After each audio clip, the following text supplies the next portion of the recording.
পুরুষদের ধ্বংসের ৮টি কারণ: ১. নেশায় আসক্তি, সিগারেট, মদ, গাঁজা ইত্যাদি। তোমরা নিজেদেরকে হত্যা করো না। নাম্বার ২.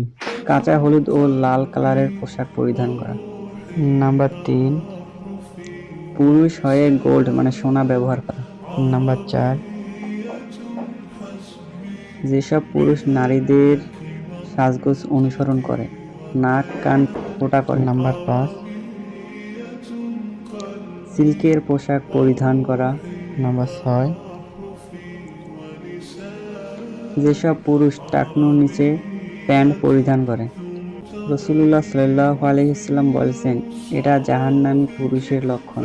নাম্বার ৭. ইচ্ছাকৃতভাবে জামাতে সালাত আদায় না করা এবং ফজর সালাত আদায় গাফিলতি করা। কেননা যে ইচ্ছাকৃতভাবে সালাত ছাড়লো সে কাফেরের কাজ করলো। নাম্বার ৮. দৃষ্টি সংযত রাখতে না পারা। নিশ্চয়ই চোখ, কান ও অন্তঃকরণ এদের প্রত্যেকটির হিসাব দিতে হবে। সূরা বনী ইসরাঈল নাম্বার। আল্লাহ তাআলা আমাদের এই সকল মন্দ স্বভাব থেকে দূরে থাকার তৌফিক দান করুন। আমিন। সম্পূর্ণ ভিডিওটি দেখার জন্য আপনাদেরকে অসংখ্য ধন্যবাদ।